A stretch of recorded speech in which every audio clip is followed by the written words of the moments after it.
President Donald Trump claims Venezuelan President Nicolas Maduro has been captured and flown out with his family. Caracas has called an emergency United Nations Security Council meeting. Venezuela has declared a state of emergency.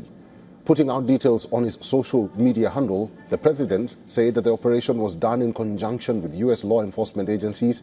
Trump announced that he will be addressing a press conference at 9:30 p.m. Indian Standard Time on the operation at Mar-a-Lago.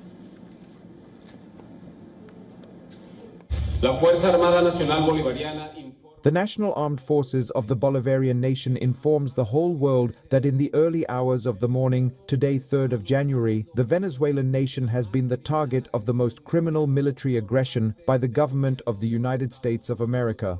Up to this moment, the barbarism of the invading forces that have profaned our sacred soil in the locations of Fuerte Tiuna, Caracas, the Miranda, Aragua, and La Guardia State fired their rockets and missiles from their combat helicopters in urban civilian areas, from where we are already gathering information with regards to injured and dead. From this beautiful people, I ask people to stay calm. Trust in our leadership. Trust in our military and political leaders during the situation we are facing. Calm. No one should fall into despair. No one should make things easier to our invading enemy. Vice President Delcy Rodriguez says Venezuela demands proof of life of President Maduro ahead of his capture. The president declared a state of emergency after multiple explosions that rocked the capital Caracas in the early hours of today. Talking on the United States, he called the attack an extremely serious military aggression by the country. Multiple blasts were seen lighting up the night sky in Caracas, followed by explosions and columns of smoke rising. At least 7 explosions were reported across Venezuela.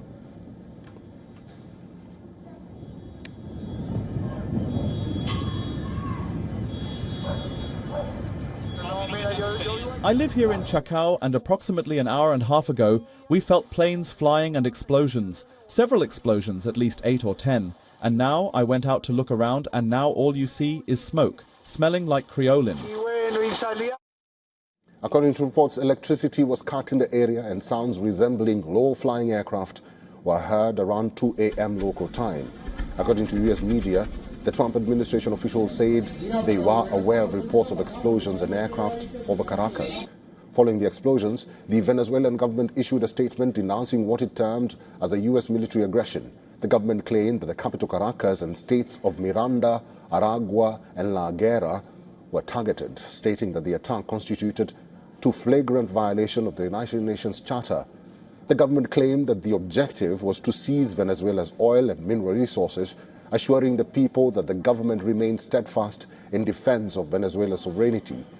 It has given a call for mobilization plans against the attacks. Maduro government claimed that armed forces have been deployed to guarantee sovereignty and peace, stating that the president has signed a decree declaring state of emergency. It asserted the right to exercise the country's legitimate defense to protect the people. Since last September, the U.S. forces have carried out at least 35 of maritime strikes in the Caribbean and the Eastern Pacific, killing more than 100 people. Now, according to the data, 2 strikes occurred off the coast of Gran Roque, 1 strike in Sucre, 4 strikes off La Guardia, 4 strikes near Buenaventura, and 2 strikes off Acapulco. These incidents marked a significant escalation in U.S. military activity, raising concerns about regional stability and even security. Russia condemned the U.S. military action in Venezuela. Russia calls Maduro's capture an unacceptable violation of the sovereignty of an independent state, adding that there was no tenable justification for the attack and that ideological hostility had prevailed over diplomacy. In neighboring Colombia, Colombian president ordered the deployment of military forces to the Venezuelan border. The U.S. Embassy in capital Bogota has urged its citizens not to travel to Venezuela. It has urged all U.S. citizens in Venezuela to depart immediately. Earlier, in her end-of-year message to Venezuelans, Nobel Laurier and Venezuelan opposition leader Maria Corina Machado said that 2026 will be the year of the consolidation of the nation's freedom.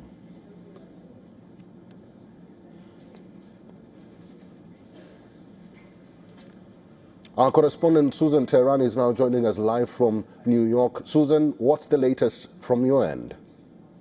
Attorney General Pam Bondi said on Saturday that Venezuelan President Nicolas Maduro has been indicted in the Southern District of New York, saying that he will face, quote, American justice on American soil in American courts. Bondi also claimed Maduro's wife was indicted, although there is no public indictment of her.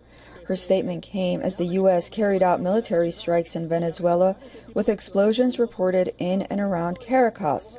Venezuela's interior minister urged calm on state television, warning citizens not to fall into despair and accusing the U.S. of striking civilian buildings, claims not independently verified.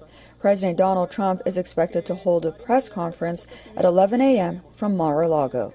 Susan Tehrani reporting from New York for WION World is One. All right, let's head to Venezuela now. These are the live visuals coming in from Caracas. We are keeping our close eye on the fast-paced developments. And we also have the latest from Venezuela. It looks like the defense ministry or the military is in charge of Venezuela, because Vladimir Padrino Lopez, who's Venezuela's defense minister, says the country will prevail, not negotiate, not give up. We will remain one united people behind one purpose, and that is victory. He went on to say, our background rests on peace. We will always fight for freedom. We have always stretched our arms for humanity, and we will continue to defend our homeland and the unity of our people.